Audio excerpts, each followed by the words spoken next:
Once again, welcome back to my channel EduEase.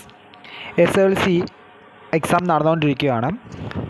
SLCക്ക് മൺഡേയിൽ നമുക്ക് exam വളരെ important ആയിട്ടുള്ളൊരു വിഷയം തന്നെയാണ്. സോഷ്യൽ സയൻസ് ആണ്. 80 മാർക്കിനാണ് എക്സാം. 40 മാർക്കിൻ്റെ ജോഗ്രഫിയും 40 മാർക്കിൻ്റെ ഹിസ്റ്ററിയും കൂടെ ചേർന്ന് 80 മാർക്കിൻ്റെ സോഷ്യൽ സയൻസിൻ്റെ എക്സാമാണ് നമുക്ക് നടക്കാൻ പോകുന്നത്. എല്ലാവർക്കും അത്യാവശ്യം എല്ലാ കുട്ടികളും പഠിച്ചു കഴിഞ്ഞു എന്ന് ഞാൻ വിശ്വസിക്കുന്നു. നമുക്ക് SLCയുടെ മോഡൽ എക്സാം കഴിഞ്ഞിരുന്നു. ഇപ്പം മെയിൻ എക്സാം തിങ്കളാഴ്ച നടക്കാൻ പോവാണ് സോഷ്യൽ സയൻസിൻ്റെ. അപ്പോൾ അതിന് വരാൻ ചാൻസ് ഉള്ള കുറച്ച് പ്രിഡിക്ഷൻ രീതിയിലുള്ള കുറച്ച് ക്വസ്റ്റ്യൻസുമായിട്ടാണ് ഞാൻ വന്നിരിക്കുന്നത്. ഇതിലെ കുറേ ക്വസ്റ്റ്യൻസ് എക്സാമിന് ചോദിക്കാൻ സാധ്യത വളരെ കൂടുതലാണ്. ഇതുവരെയുള്ള ക്വസ്റ്റ്യൻ പേപ്പർ പാറ്റേണിൻ്റെ ഒരു അനാലിസിസ് നടത്തിയതിന് ശേഷമാണ് ഞാൻ ഈ ഒരു വീഡിയോ തയ്യാറാക്കുന്നത്. അപ്പം ഫസ്റ്റ് ഓഫ് ഓൾ ഞാൻ പറയുവാണെങ്കിൽ എസ്സേ ടൈപ്പ് ചോദ്യം നമുക്കറിയാം 8 മാർക്കിനോ 6 മാർക്കിനോ നമുക്ക് ചോദിക്കാൻ പറ്റിയൊരു ചാപ്റ്ററിലെ ഫസ്റ്റ് ചാപ്റ്റർ, ഹിസ്റ്ററിയുടെ ഫസ്റ്റ് ചാപ്റ്ററായ റെവല്യൂഷൻസ് എന്ന് പറഞ്ഞ ചാപ്റ്ററിൽ നിന്ന് വളരെ ഭയങ്കരമായ സാധ്യതയാണ് നമുക്ക് എസ്സേ ടൈപ്പ് ചോദ്യം ചോദിക്കാൻ. അതിൽ അമേരിക്കൻ റെവല്യൂഷനുണ്ട്, ചൈനീസ് റെവല്യൂഷനുണ്ട്, റഷ്യൻ റെവല്യൂഷനുണ്ട്, ഫ്രഞ്ച് റെവല്യൂഷനുണ്ട്. ഇതിൽ കൂടുതൽ വട്ടവും ചോദിച്ചിരിക്കുന്നത് അമേരിക്കൻ റെവല്യൂഷനാണ്. അമേരിക്കൻ റെവല്യൂഷൻ ഓൾറെഡി നമുക്ക് മോഡൽ എക്സാമിന് ചോദിച്ചുകൊണ്ട് വളരെ ചാൻസ് കുറവാണ് നമ്മുടെ മെയിൻ എക്സാമിന് അമേരിക്കൻ റെവല്യൂഷൻ ചോദിക്കാൻ. പിന്നെ റിപ്പീറ്റഡായിട്ട് കണ്ടിന്യൂസ് ആയിട്ട് പിന്നെ ചോദിച്ചിട്ടുള്ള ഒരു ചോദ്യമാണ് ഫ്രഞ്ച് റെവല്യൂഷൻ. ഫ്രഞ്ച് റെവല്യൂഷൻ ഇപ്പോൾ കുറേ വർഷം ചോദിച്ചിട്ടുണ്ട്. പിന്നെ ചൈനീസ് റെവല്യൂഷനാണ്. 2023 മാർച്ചിലെ ക്വസ്റ്റ്യൻ പേപ്പർ എടുത്ത് നോക്കുകയാണെങ്കിൽ നിങ്ങൾക്കറിയാം ചൈനീസ് റെവല്യൂഷൻ അതിൽ ചോദിച്ചിട്ടുണ്ട്. ഇതുവരെ ചോദിക്കാത്ത, നമ്മുടെ മെയിൻ എക്സാമിന് ഇതുവരെ ചോദിച്ചിട്ടില്ലാത്തൊരു റെവല്യൂഷനാണ് റഷ്യൻ റെവല്യൂഷൻ. അതുകൊണ്ട് തന്നെ നിങ്ങൾ 4 റെവല്യൂഷനും മെയിനായിട്ട് പഠിക്കണം. കുറച്ചും കൂടെ എൻ്റെ അഭിപ്രായത്തിൽ ഒരു ഊന്നൽ നൽകി പഠിക്കേണ്ടത് റഷ്യൻ റെവല്യൂഷനാണ്. മിക്കവാറും സാധ്യത എക്സാമിന് റഷ്യൻ റെവല്യൂഷൻ ചോദിക്കാനായിരിക്കും. ഈ 4 റെവല്യൂഷനും പച്ചവെള്ളം പോലെ പഠിച്ചു വെച്ചിരിക്കുക. എങ്കിലും എൻ്റെ ഒരു അഭിപ്രായത്തിൽ EduEase എന്നുള്ള നമ്മുടെ ഈ ചാനലിൻ്റെ ഇത് ബേസ് ചെയ്ത് ഞാൻ പറയുവാണെങ്കിൽ എനിക്ക് തോന്നുന്നു റഷ്യൻ റെവല്യൂഷന് കുറച്ച് സാധ്യത കൂടുതലാണ്. കാരണം നമ്മുടെ പുസ്തകമൊക്കെ മാറാൻ പോവുകയാണ്. അപ്പോൾ പിന്നെ ഇനി എന്തായാലും ആ ക്വസ്റ്റ്യൻ പേപ്പർ ഇടുന്ന ഒരാൾക്ക് എന്തായാലും റഷ്യൻ റെവല്യൂഷൻ ഇടാൻ തോന്നിയാലോ. നമ്മുടെ ഇംഗ്ലീഷിൻ്റെ ഒരു ചാപ്റ്റർ ഉണ്ട് അല്ലേ, പോയട്രി എന്ന് പറഞ്ഞൊരു കറി അപ്രീസിയേഷൻ ചോദിച്ചു. ഇതുവരെ ചോദിക്കാത്ത ഒരു ചാപ്റ്റർ ആയിരുന്നത്. പക്ഷേ അതിൽ നിന്നൊരു പോയട്രി എന്ന് പറഞ്ഞ ചാപ്റ്ററിൽ ഒരു അപ്രീസിയേഷൻ ചോദിച്ചത് കൊണ്ട് തന്നെ ഒന്ന് മാറ്റി പിടിക്കാമെന്ന് ചിന്തിക്കുന്ന ഒരു ആളാണ് ക്വസ്റ്റ്യൻ പേപ്പർ ഇടുന്നതെങ്കിൽ തീർച്ചയായിട്ടും റഷ്യൻ റെവല്യൂഷന് 100% സാധ്യതയുണ്ടെന്ന് തന്നെ പറയാനായിട്ട് സാധിക്കും. എന്നിട്ട് ഓക്കെ, അപ്പോൾ റഷ്യൻ റെവല്യൂഷൻസ് എല്ലാവരും നല്ല വൃത്തിയായിട്ട് പഠിച്ചിരിക്കണം. ഇനിയും നമുക്ക് എസ്സേക്ക് ചോദിക്കാൻ പറ്റിയൊരു ചോദ്യമാണ് explain about the planetary wind. കേട്ടോ, അത് നല്ലൊരു ചോദ്യമാണ്. 8 മാർക്കിന് ചോദിക്കാൻ പറ്റിയൊരു ചോദ്യമാണ്. അല്ലെങ്കിൽ ഇങ്ങനൊരു ചോദ്യം പ്രതീക്ഷിക്കാം.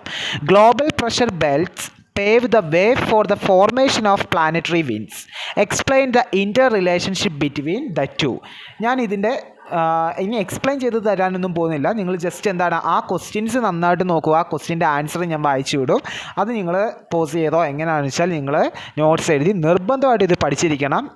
ഈ ചോദ്യങ്ങളൊക്കെ നിങ്ങൾക്ക് മൺഡേയിൽ പ്രതീക്ഷിക്കാം. എൻ്റെ ഒരു പ്രൊഡക്ഷനാണ്. നിങ്ങൾക്ക് നോക്കാം എന്നൊരു ഇത് പറയുകയാണ്. ഞാൻ എൻ്റെ ആൻസേഴ്സ് വായിക്കാം. നിങ്ങൾ സ്ക്രീനിൽ കാണാൻ പറ്റും, നോക്കിക്കോണേ. Pressure difference exist globally between different latitudinal zones. These pressures difference lead to the formation of winds. The winds developed between global pressure belts are called planetary winds. അപ്പോൾ നമ്മൾ ആദ്യം പ്ലാനറ്ററി വിൻഡ്സ് എന്താണെന്ന് നിർബന്ധമായിട്ട് നമ്മൾ ഫസ്റ്റ് പാരഗ്രാഫിൽ എഴുതിയിരിക്കണം. അതാണ് അവിടെ കൊടുത്തിരിക്കുന്നത്. Then there are 3 type of planetary winds. Planetary വിൻഡ്സിനെ പ്രധാനമായി 3ആയിട്ട് തരംതിരിച്ചിട്ടുണ്ട്. ഏതൊക്കെയായിട്ടാണ്? Trade winds, westerlies, polar, easterlies. ഇനി നമുക്ക് ആ 3 എണ്ണവും കൂടെ എക്സ്പ്ലെയിൻ ചെയ്ത് കഴിഞ്ഞാൽ നിങ്ങളുടെ ആ ഒരു എസ്സേ നിങ്ങൾക്ക് കംപ്ലീറ്റ് ചെയ്യാനായിട്ട് സാധിക്കും. നെക്സ്റ്റ് നമ്മൾ ഫസ്റ്റ് വണ്ണാണ് ട്രേഡ് വിൻഡ്സ്. എന്താണ് trade winds? Trade winds are the winds blowing from subtropical high pressure belts to equatorial low pressure belt. These winds blows as north east winds in northern hemisphere and south east winds in southern hemisphere. The zone where trade winds from both the hemisphere converge is known as intertropical convergence zone. Next, westerlies. The wind blowing from the subtropical high pressure belts in both the hemisphere towards the subpolar low pressure belts are called westerlies. As they blow from the west, they are called westerlies. In the northern hemisphere, they blow from southwestern direction to the northeastern direction. But in southern hemisphere, they blow from the northwestern direction to the southeastern direction. Due to the presence of vast oceans in southern hemisphere, the westerlies are very strong here. Here they are known by different names like roaring 40s, furious 50s and shrieking 60s. 1 mark ചോദ്യമായിട്ടൊക്കെ ഒരു വട്ടം ചോദിച്ചിട്ടുള്ളതാണ്. Roaring 40s, furious 50s and shrieking 60s എന്നൊക്കെ അറിയപ്പെടുന്നത് ഏത് വിൻഡിനെയാണെന്ന് അത് note ചെയ്തോണം. മൂന്നാമത്തേതാണ് polar easterlies. Polar regions are centres of high pressure. The polar winds are cold winds that blow from polar high pressure belts to sub polar low pressure belts. Due to Coriolis force, these winds blow from the east in both the hemispheres. Hence, they are called polar easterlies. Polar winds play a significant role in determining the climate of North America, North European countries and Russia. ഇത്രയും എഴുതി കഴിഞ്ഞാൽ നമ്മുടെ 8 മാർക്കിൻ്റെ ഒരു essay നമുക്ക് സെറ്റായി എന്ന് തന്നെ പറയാം. അപ്പോൾ പ്ലാനറ്ററി വിൻഡിനെ പറ്റിയോ ഗ്ലോബൽ പ്രഷർ ബെൽറ്റുമായി ബന്ധപ്പെട്ട് അതിൻ്റെ റിലേഷൻഷിപ്പിനെ പറ്റി എക്സ്പ്ലെയിൻ ചെയ്യാൻ ചോദിച്ചാലോ നിങ്ങൾക്ക് ഇത് ആൻസർ ആയിട്ട് എഴുതാനായിട്ട് സാധിക്കും. വേണമെങ്കിൽ അടുത്തൊരു എസ്സേ ടൈപ്പ് ചോദിക്കാൻ പറ്റുന്ന അല്ലെങ്കിൽ ഒരു 4 മാർക്ക് 5 മാർക്ക് ചോദ്യമായിട്ട് ചോദിക്കാൻ പറ്റുന്ന ചോദ്യമാണ് ലോക്കൽ വിൻസിനെ പറ്റി. Right a short note on local wins. അങ്ങനെ ചോദിക്കുവാണെങ്കിൽ നമുക്ക് ആദ്യം ലോക്കൽ വിൻസ് എന്താണെന്ന് എഴുതിയിട്ട് അതിന് എക്സാമ്പിൾസ് നമുക്ക് എഴുതി പോകേണ്ടതായിട്ട് വരും. അപ്പോൾ ലോക്കൽ വിൻസ് എന്താണെന്ന് വെച്ചാൽ local wins are those that are formed as A result of the local differences in atmospheric pressure. Their effects are limited to a comparatively smaller locality and are weak. They are known by different names in different parts of the world. ഓരോ ലോകത്തെ ഓരോ ഭാഗത്ത് വ്യത്യസ്ത പേരുകളിലാണ് നമ്മുടെ local winds അറിയപ്പെടുന്നത്. First one loo എന്ന് പറയുന്നത് തന്നെ ഹോട്ടാണ്. Dry winds that blow in afternoons in the northern Indian plains in summer are called loo. These winds blowing from Rajasthan desert cause a rise in the summer temperature of North Indian plains. Next one, Chinook. The hot and dry winds that blow down the eastern slopes of the Rocky Mountain chains of North America are called Chinook. As a result of these winds, the snow along the eastern slopes of the Rockies melt away, so they are known as snow eater. The snow eater എന്ന പേരിൽ അറിയപ്പെടുന്നത് ഏതാണെന്ന് ഓർത്തു വെച്ചോണം. As they lessen the intensity of cold suitable for the cultivation of wheat in the Canadian lowlands. അടുത്ത ഫോഹൻ. The hot dry winds that blow towards the southern valleys of the Alps mountains are called fohn. As the air heats up due to pressure from the descent, it helps in reducing the severity of cold in that region. അടുത്തത് ഹാർമറ്റൻ. The hot dry wind that blows from the Sahara desert to West Africa. This wind improves the humid and sultry condition of West Africa significantly. അടുത്തത് mango showers. Wind that blow in South India during summer and bring rainfall in Kerala and coastal Karnataka. It occurs the name owing to the fall of ripe mangoes on its arrival. അപ്പോൾ local വിൻസിനെ പറ്റി ഒരു SI ചോദിക്കുകയാണെങ്കിൽ നിങ്ങൾക്ക് എഴുതാൻ പറ്റുന്ന ഒരു ചോദ്യം അതാണ് ഞാൻ കൊടുത്തിരിക്കുന്നത്. Next one, what are topographical maps. Write examples for surface features depicted in them.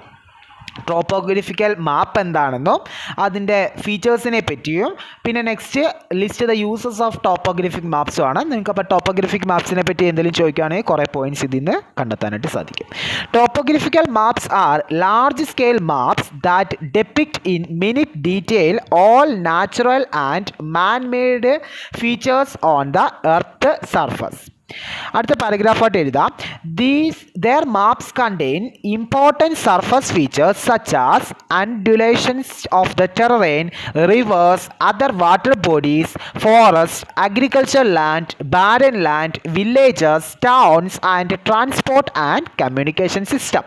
And the main uses of topographic maps are to analyze the physical and cultural features of terrain, for military operation and the preparation of military maps, to identify and study the natural as well as the cultural resource of a region as part of economic planning for urban planning.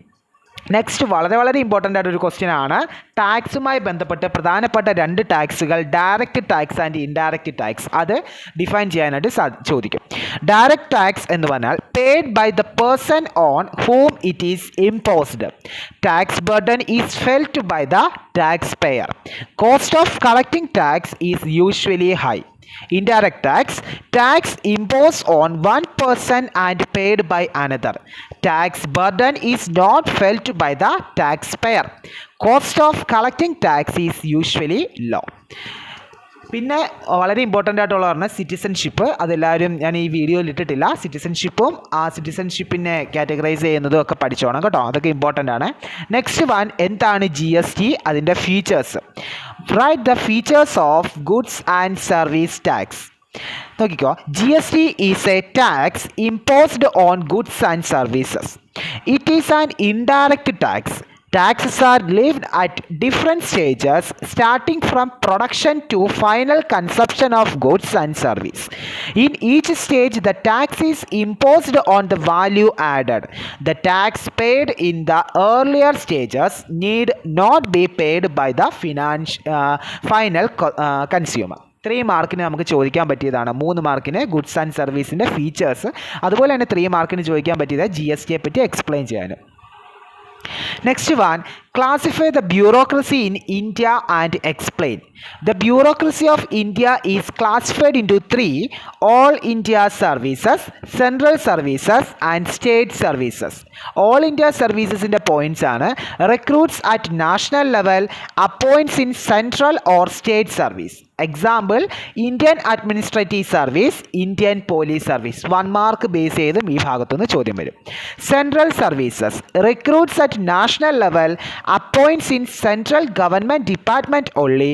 Example, Indian Foreign Service, Indian Railway Service. Third one, state services, recruits at state level, appoints in state government departments only. Example, sales tax officer. അടുത്ത ചോദ്യമാണ്, what are the features of bureaucracy. എപ്പോഴും എക്സാമിന് ചോദിക്കുന്ന ഒരു ചോദ്യമാണ്, നിർബന്ധമായിട്ട് നിങ്ങൾ പഠിച്ചിരിക്കണം. The features of bureaucracy are hierarchical organisation, permanence, appointment on the basis of qualification, political neutrality, professionalism. നിർബന്ധമായിട്ട് പഠിച്ചിരിക്കണം ബ്യൂറോക്രസിയുടെ features. Next question, what is mean by bureaucracy? The employees who work under public administrative system and administers the country are together known as bureaucracy. All the service of the government reach the people through bureaucrats.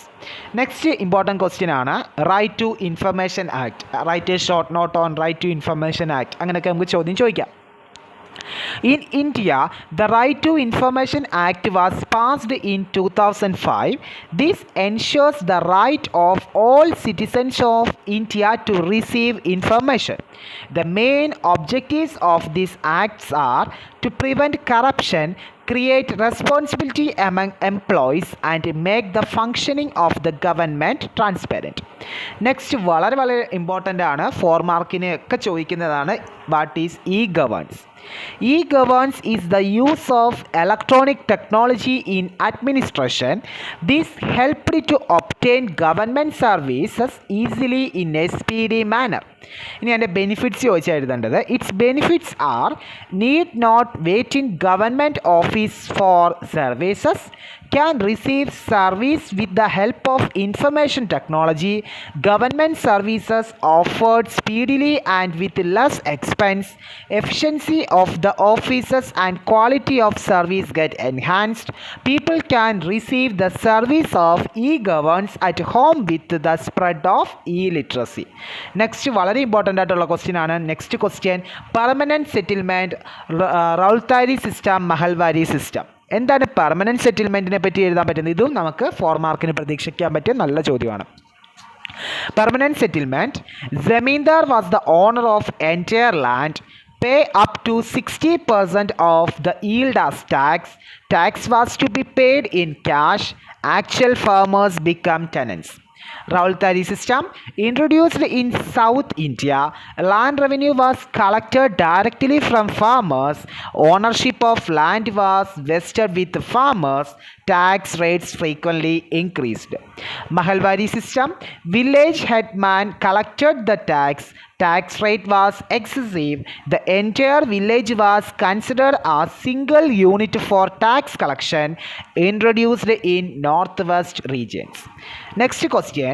Decline of Indian textile industry. Indian textile industryയുടെ തകർച്ചയ്ക്ക് കാരണങ്ങൾ എന്തൊക്കെ? ഒരെണ്ണം already അവിടെ കൊടുത്തിട്ടുണ്ട്. Export of raw materials. Next point, large scale import of machine made textiles from Britain. Low price of machine made textiles. The expansion of railway. Imported textiles reached villages. High tax levied on textiles. Imported textiles were cheap. Next ഒരു match the following ആണ്. അത് ഞാൻ answers തന്നെ നേരെ കറക്റ്റായിട്ട് ഞാൻ കൊടുത്തേക്കും. അത് അങ്ങനെ തന്നെ അപ്പോൾ നിങ്ങൾക്ക് പെട്ടെന്ന് ഓർക്കാൻ വേണ്ടിയാണ് കേട്ടോ. ബാലഗംഗാധർ തിലക്, ലോക്മാന്യ. ദാദാബായ് നവറോജിയുടെ ബുക്കാണ് poverty and British rule in India. Begum Hazrat മഹലിൻ്റെ ഇതാണ് Lucknow. Lord Cornwallis permanent settlement. Maulvi Ahmadullah, Faizabad. Next ഒരു മാച്ച് ദ ഫോളോയിങ് തന്നെയാണ്, അതും ഓർഡറെല്ലാം കൊടുക്കുവാണ്. മംഗൾ പാണ്ഡെ, നമുക്കറിയാം 1857 റിവോൾട്ടിൻ്റെ ആദ്യത്തെ രക്തസാക്ഷി എന്നറിയപ്പെടുന്ന ആളാണ് ആര്? മംഗൾ പാണ്ഡെ അല്ലേ. അപ്പോൾ Mangal Pandey, Barrackpore revolt of 1857. Kurichiya revolt, Wayanad, അതുമായി ബന്ധപ്പെട്ട ആളാണ് രാമനമ്പി. സാന്താൾ റിബല്യൻ ഏത് കുന്നിലായിരുന്നു? രാജ്മഹൽ കുന്നുകളായിരുന്നു അല്ലേ, രാജ്മഹൽ ഹിൽസ്. അവിടുത്തെ പ്രധാനപ്പെട്ട ആൾ ഇതാണ് Sidhu Kanhu. Bahadur Shah second, Delhi Mughal ruler. V O Chidambaram Pillai, Tuticorin, Tamil helmsman. Next, arrange the following events chronologically. Correct ഓർഡറിലത് അറേഞ്ച് ചെയ്യാനാണ്. First revolt Kurichiya revolt 1812. Santhal rebellion 1855-56. First war of independence 1857. Partition of Bengal വിഭജനം 1905 1905. സ്വദേശി മൂവ്മെൻറ്റ് 1906. ഇനി നമുക്ക് എന്താണ് നമ്മുടെ റിഫോം മൂവ്മെൻറ്റ്സ് അതുമായി ബന്ധപ്പെട്ടതാണ് കൊടുത്തിരിക്കുന്നത്. അതെല്ലാവരും നിർബന്ധമായിട്ട് ആ ഒരു ബോക്സ്, ഞാനത് വായിച്ച് സമയം കളയുന്നില്ല, നിങ്ങൾക്ക് ആ ബോക്സ് പോസ് ചെയ്ത് നിർബന്ധമായിട്ട് അത് പഠിക്കേണ്ടതാണ് കേട്ടോ. ആര്യ സമാജവും തിയോസഫിക്കൽ സൊസൈറ്റിയും പിന്നെ തത്വബോധിനി സഭയും ഇതൊക്കെ ആരുടെ ഫോർമേഷനാണ്, അതൊക്കെ നമുക്ക് എക്സാമിന് സ്ഥിരം ചോദിക്കുന്നതാണ് കേട്ടോ. സമത്വ സമാജം വൈകുണ്ഠസ്വാമിയും പിന്നെ ആത്മീയ സഭ രാജാറാം മോഹൻ റോയും, ആര്യ സമാജം സ്വാമി ദയാനന്ദ സരസ്വതിയും, ഹിതകാരിണി സമാജ് വീരേശ ലിംഗവും, ഇതൊക്കെ എക്സാമിന് സ്ഥിരം മാച്ച് ദ ഫോളോയിങ് ആയിട്ട് റിലേറ്റ് ചെയ്ത് ചോദിക്കുന്നതാണ്. നിർബന്ധമായും അത് പഠിച്ചിരിക്കണം. നെക്സ്റ്റ് പേജിൽ ഞാൻ കൊടുത്തിട്ടുണ്ട് ബ്രഹ്മ സമാജ് രാജാറാം മോഹൻ റോയും, സത്യശോധക് സമാജ് ജ്യോതിറാവ് ഫുലെയും. ആ ഒരു ബോക്സ് വളരെ ഇമ്പോർട്ടൻ്റ് ആണ്. തീർച്ചയായിട്ടും എല്ലാവരും പോസ് ചെയ്ത് നിർബന്ധമായിട്ട് അത് പഠിച്ചിട്ട് എക്സാമിന് പോകാവൂ. നെക്സ്റ്റ് ഒരു ക്വസ്റ്റ്യൻ, അതും ഇത് കണ്ടോ, മാച്ച് ദ ഫോളോയിങ് പോലെ കൊടുത്തിരിക്കുന്നതാണ്. റാം മോഹൻ റോയ്, നമ്മുടെ രാജാറാം മോഹൻ റോയ് ആണ്. ബ്രഹ്മസമാജ് സമ്പാദ് കൗമുദി അദ്ദേഹത്തിൻ്റെ പത്രം. രവീന്ദ്രനാഥ് ടാഗോർ ഗീതാഞ്ജലി വിശ്വഭാരതി യൂണിവേഴ്സിറ്റി. വള്ളത്തോൾ നാരായണ മേനോൻ, അദ്ദേഹത്തിൻ്റെ ബുക്കാണ് എൻ്റെ ഗുരുനാഥൻ, കേരള കലാമണ്ഡലവുമായി ബന്ധപ്പെട്ട ആളാണ്.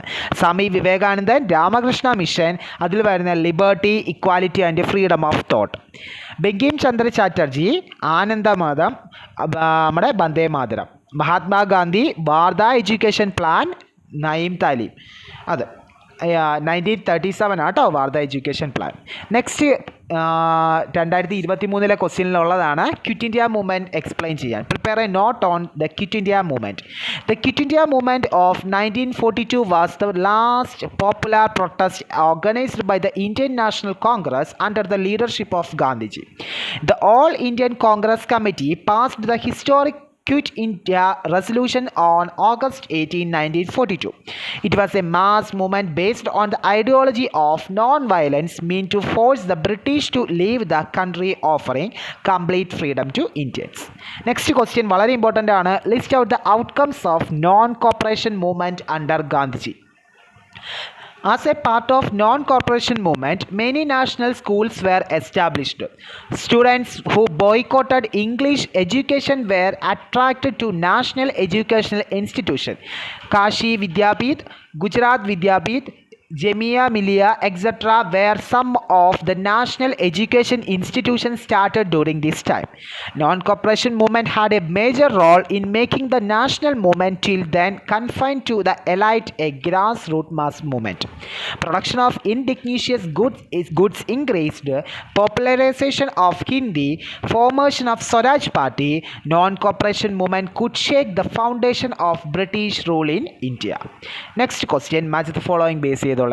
ഹിന്ദുസ്ഥാൻ സോഷ്യലിസ്റ്റ് റിപ്പബ്ലിക്കൻ അസോസിയേഷൻ ആരുമായി ബന്ധപ്പെട്ടതെന്ന് വെച്ചാൽ Bhagat Singh 1928, Lahore Congress session Jawaharlal Nehru 1929, Jallian Wala Bagh massacre general Dyer 1919, Champaran Satyagraha Gandhiji 1970, Swaraj party CR Das 1923. Next match the following. Khilafat movement Maulana Muhammad Ali, Indian republican army Surya Sen, Congress socialist party Jayaprakash Narayan, Rowlatt act sir Sidney Rowlatt, ആ പേരിൽ തന്നെ ഉണ്ട് റൗലറ്റ് അത് ഓർത്താൽ മതി.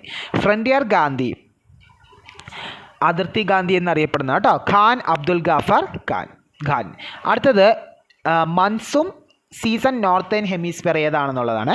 അതും 1 മാർക്ക് ബേസ് ചെയ്ത് നമുക്ക് വേണമെങ്കിൽ ചോദിക്കാം. മാർച്ച് 21 ടു ജൂൺ 21 വരെ ഏത് സീസൺ ആണ് നോർത്തേൺ ഹെമിസ്ഫിയർ? സ്പ്രിംഗ് ആണ്.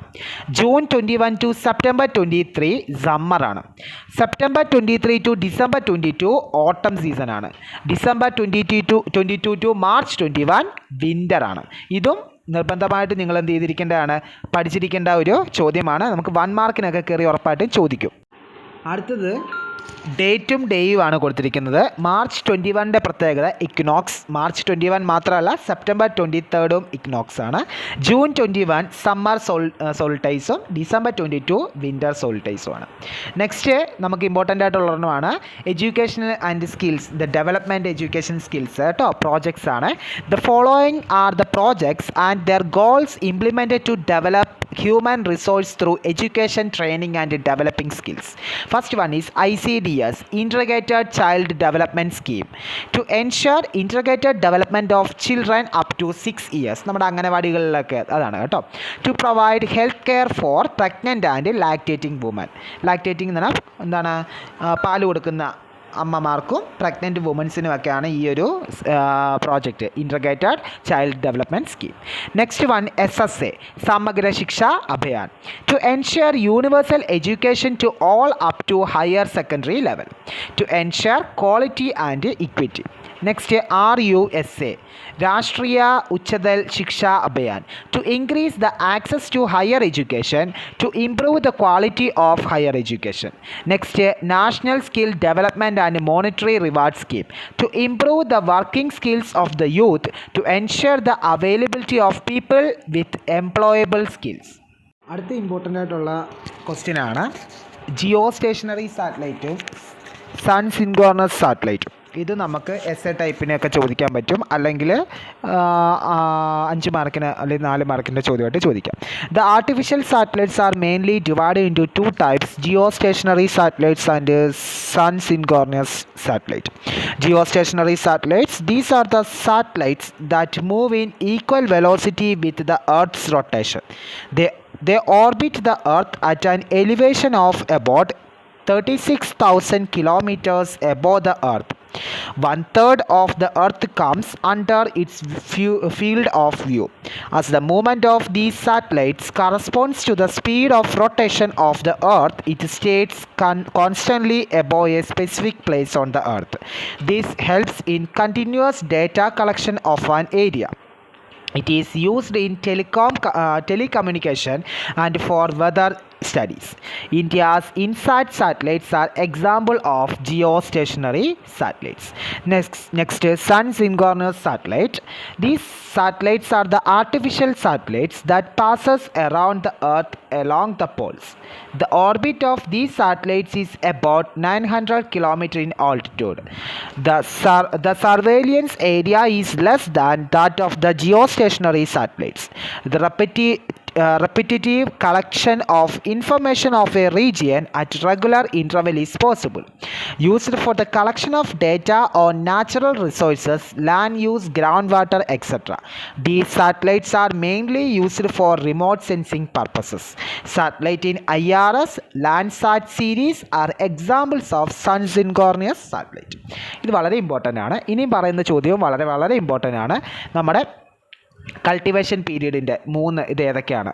ഖാരിഫ് വിള, റാബി, സെയ്ദ്. അത് വളരെ ഇമ്പോർട്ടൻ്റ് ആണ്. ഈ ബോക്സ് നിങ്ങൾ ഇതേപടി കാണാൻ പഠിച്ചിരിക്കണം. ഖാരിഫിൻ്റെ സോയിങ് പീരീഡ് ജൂൺ ആണ്, onset of monsoon. Harvesting period early November, end of monsoon. Major crops kharif ഏതൊക്കെയാണെന്ന് വെച്ചാൽ rice, maize, millets, cotton, jute, sugar cane, groundnut. Rabi November ആണ്, ബിഗിനിങ് ഓഫ് വിൻ്റർ ആണ് sowing period. Harvesting period March, beginning of summer. Major crops wheat, tobacco, mustard, pulses. Zaid March ആണ്, sowing period beginning of summer. Harvesting period June, beginning of monsoon. പ്രധാനപ്പെട്ട ഫ്രൂട്ട്സും വെജിറ്റബിൾസും എല്ലാം ഉൾപ്പെടുന്നത് സെയ്ദാണ്. Major crops, fruits and vegetables. ഇനിയും ഉണ്ട്, നമുക്ക് ഒരുപാട് ചോദ്യങ്ങളുണ്ട്. പക്ഷേ ഈ വീഡിയോ നമുക്ക് ഒരുപാട് വീഡിയോ അങ്ങ് ലെങ്ത് ആയിപ്പോൾ അതുകൊണ്ടാണ് ഞാൻ ഇത്രയും ക്വസ്റ്റ്യൻസ് ഉൾപ്പെടുത്തി അത് എക്സ്പ്ലെയിൻ ചെയ്യാനൊന്നും നിൽക്കാതെ അതിൻ്റെ ആൻസേഴ്സ് മാത്രമേ പറഞ്ഞു പോകുന്നത്. നിങ്ങൾക്ക് എന്തായാലും ഇനി അത് ഉപകാരപ്പെടുമെന്ന് തന്നെ വിശ്വസിക്കുന്നു. ഈ ഇത്രയും ക്വസ്റ്റ്യൻസ് നിങ്ങൾ നിർബന്ധമായിട്ടും പഠിച്ചിരിക്കണം. ഈ ഒരു മോഡലിലെ ക്വസ്റ്റ്യൻസ് ഒക്കെ തന്നെ ആയിരിക്കും നമ്മുടെ എക്സാമിന്.